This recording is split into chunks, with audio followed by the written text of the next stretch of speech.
कहीं आपने अगस्त 2025 के ये सबसे इम्पोर्टेंट करंट अफेयर्स मिस तो नहीं कर दिए?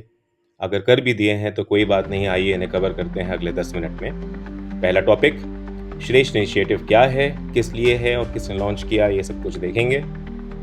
फिर एआई पावर टूल सभासार में क्या है, किसने लॉन्च किया, ये सब देखेंगे।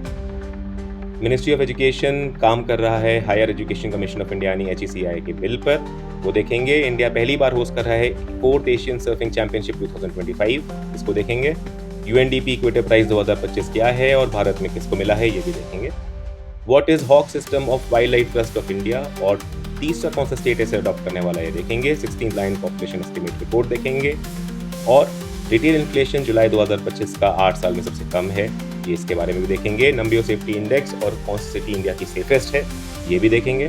4 न्यू सेमीकंडक्टर प्रोजेक्ट्स बनाए हैं इंडिया सेमीकंडक्टर मिशन के अंडर, ये कौन से हैं, कहाँ हैं, देखेंगे। हिंदुस्तान जिंक लिमिटेड बन जाती है पहली company international council of mining and metals join करने वाली, ये भी देखेंगे। तो पहली खबर, श्रेष्ठ यानी state health regulatory excellence index first of its kind national initiative है जो कि बेंचमार्क और स्ट्रेंथन करेगा स्टेट ड्रग रेगुलेटरी सिस्टम्स को through a transparent data driven framework. इसको लॉन्च किया है यूनियन हेल्थ मिनिस्ट्री ने, प्रपोज किया है इसको CDSCO यानी central drug standards control organisation ने। इसके अलावा यूनियन हेल्थ सेक्रेटरी ने भी मेंशन किया कि इंडिया ने अचीव किया है WHO का ML3 यानी maturity level 3 status for vaccines, और दवाइयों के लिए भी अब हमें यही अचीव करना है। अगर इस इंडेक्स में रैंकिंग की बात करें स्टेट्स की, तो स्टेट्स को डिवाइड किया है 2 कैटेगरीज में, मैन्युफैक्चरिंग स्टेट्स 27 इंडिसेस के साथ और प्राइमरी डिस्ट्रीब्यूशन स्टेट्स 23 इंडिसेस के साथ। हर महीने की 25 तारीख को ये स्टेट सबमिट करेंगे एक data on pre defined matrix, और ये डेटा सबमिट करेंगे ये CDSCO को। CDSCO इनको प्रोवाइड करेगा रैंकिंग उसके अगले महीने की पहली तारीख को बेस्ड ऑन इस डेटा। और इसलिए श्रेष्ठ एक स्कोर कार्ड नहीं बल्कि रोड मैप है स्टेट्स के लिए to ensure safe effective drugs. अगली खबर, तो विलेजेस की ग्राम सभा के मीटिंग्स में क्या कुछ हुआ, इसका ऑनलाइन डॉक्यूमेंटेशन करने के लिए मिनिस्ट्री ऑफ पंचायती राज ने लॉन्च किया है AI powered tool SabhaSaar. SabhaSaar convert करेगा इन ग्राम पंचायत की मीटिंग्स के वीडियो और ऑडियो प्रोसीडिंग्स को into structured minutes of meeting. इसका सिग्निफिकेंस है, ये लैंग्वेज सपोर्टेड है via integration with Bhashini, standardised minutes recording ensures uniformity. Panchayat officials can upload recordings using gram Swaraj login credentials and documentation transparency. इसके अलावा पंचायत निर्णय, ग्राम स्वराज और ऑडिट ऑनलाइन गवर्नमेंट की कुछ दूसरी ऐप हैं जो पंचायत लेवल पे यूज हो रही हैं, इनके बारे में आप पॉज करके देख लीजिए। अगली खबर, higher education commission of India यानी HECI बिल पहली बार प्रपोज किया गया था 2018 में, जब अकेडमिया लार्जली इसके अगेंस्ट था। फिर एक नया ड्राफ्ट 2025 के जून में इंट्रोड्यूस किया और अब एक नया बिल बने जा रहा है। लेकिन इसके खिलाफ इतनी आवाज क्यों उठ रही है? क्योंकि ये रिप्लेस करता है national council for teacher education यानी NCTE को, all India council for technical education यानी AICTE और यूनिवर्सिटी ग्रांट्स कमीशन यानी UGC को। लेकिन ऐसा तो किसी कमेटी या कमीशन के रिकमेंडेशन पे होना चाहिए ना। जी हाँ, एक सिंगल एजुकेशन रेगुलेटर ही रिकमेंड किया है। हरि गौतम कमेटी ने 2014 में, नेशनल नॉलेज कमीशन ने 2005 में, यशपाल कमेटी ने 2009 में और न्यू एजुकेशन पॉलिसी 2020 ने भी ऐसा ही वाउच किया है।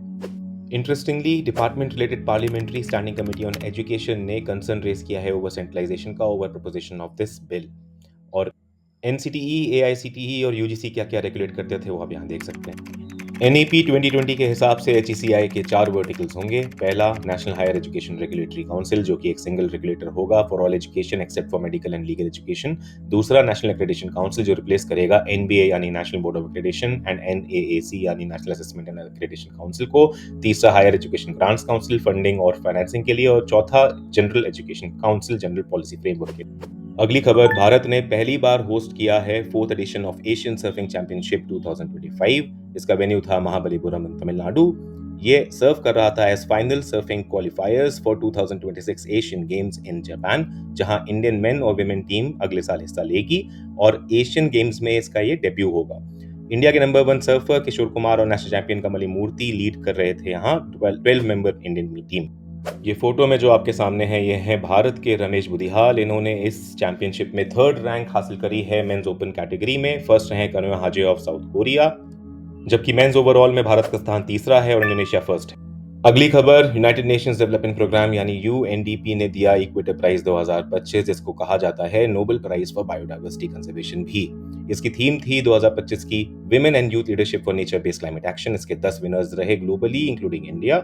इंडिया में बीबी फातिमा विमेन्स SHG या सेल्फ हेल्प ग्रुप ने ये अवार्ड जीता जो कर्नाटका के धारवाड़ डिस्ट्रिक्ट से हैं। इस अवार्ड के नॉमिनी या तो कोई लोकल कम्युनिटी बेस्ड ग्रुप हो जो यूएनडीपी की एड लेते हो या फिर ग्रुप ऑफ इंडिजिनस पीपल हो, बल्कि ये award international day of indigenous people यानी 9 अगस्त को ही दिया गया।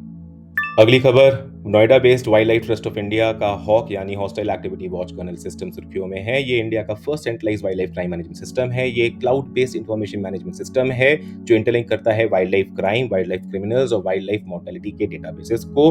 इसका एडवांटेज है कि इंश्योर करता है customisation opportunity for each state adopting it, और रिसेंटली तमिलनाडु थर्ड स्टेट बना इसे अडॉप्ट करने वाला, फर्स्ट स्टेट केरला था।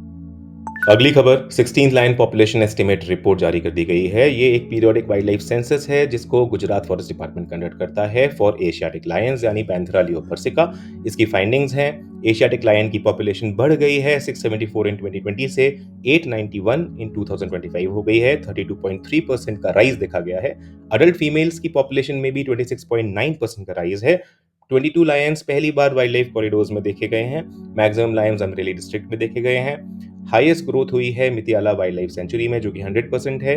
डिक्लाइन रिकॉर्ड किया गया है गिर वाइल्ड लाइफ सेंचुरी और भावनगर पोस्ट में। 44.22% ऑफ लायन पॉपुलेशन रिसाइड करती है आउटसाइड ट्रेडिशनल प्रोटेक्टेड हैबिटेट्स, और जेतपुर और बाबरा जसदान रीजन में अब न्यू सैटेलाइट पॉपुलेशन है इनकी। इसके अलावा कुछ और जरूरी खबरें, 40 लायंस को ट्रांसलोकेट किया जा रहा है गिर वाइल्ड लाइफ सेंचुरी से बरदा वाइल्ड लाइफ सेंचुरी में। Gir wildlife sanctuary Girnar hills के आसपास है और Barda wildlife sanctuary Barda hills के आसपास।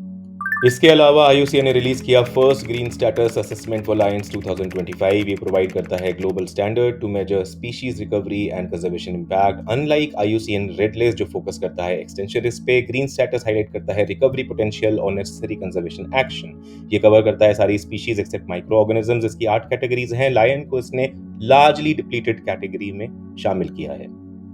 अगली खबर, मार्च 2025 में 7वीं मीटिंग हुई थी national board for wild life यानी एनबीडब्ल्यूएल की सासन जूनागढ़ इन गुजरात में। इसको चेयर किया था पीएम मोदी ने। पीएम मोदी ने यहाँ 2 इंस्टीट्यूशंस के फाउंडेशन स्टोन ले करिए। पहला national referral centre for wild life, इसको ले किया है न्यू पिपलिया ऑफ जूनागढ़ में। ये सर्व करेगा as a crucial facility for wildlife health monitoring, disease management and research. दूसरा centre of excellence for human wildlife conflict management SACON Coimbatore Tamil Nadu में। अगली खबर, जुलाई 2025 का रिटेल इन्फ्लेशन यानी सीपीआई मात्र 1.5% रहा जो कि 8 साल में सबसे कम है। गवर्नमेंट ऑफ इंडिया ने भी यही बोला कि जून 2017 से सबसे कम है inflation.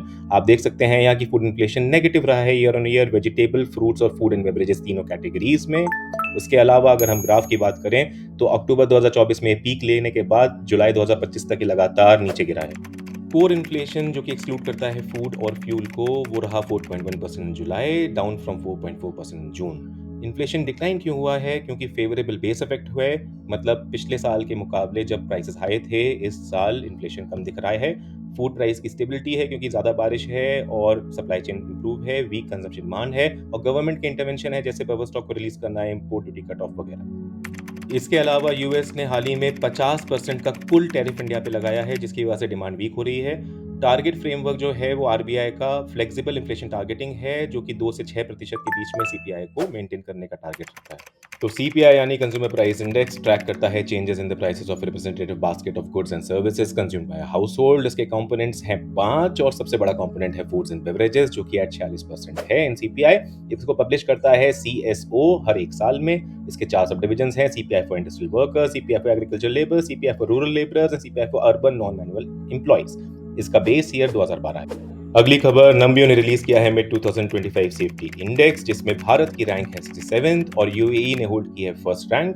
Safest cities in world की बात करें तो मिडिल ईस्टर्न कंट्रीज की सिटीज ने डोमिनेट किया है। अबू धाबी ने फर्स्ट पोजीशन ली है फॉर 9th कंसेक्यूटिव ईयर और इंडिया में सेफेस्ट सिटी मैंगलोर है जो कि वर्ल्ड वाइड रैंक 49th है। इंप्लीकेशन फॉर अर्बन पॉलिसी है कि cities with higher safety scores have better law enforcement and civic infrastructure. अगली खबर, इंडियन गवर्नमेंट ने अप्रूव किया है ओडिशा, पंजाब और आंध्र प्रदेश में 4 new semiconductor projects under India semiconductor mission. अब सेमीकंडक्टर मार्केट की वैल्यू इंडिया में $45 बिलियन है और $100 बिलियन हो जाएगी 2030 में। तो इंडिया सेमीकंडक्टर मिशन लॉन्च हुआ था 2021 में with an outlay of 76,000 crore rupees. 2025 में इंडिया ने इनॉग्रेट किया अपना पहला centre for advance 3 nanometre chip design in Noida and Bengaluru.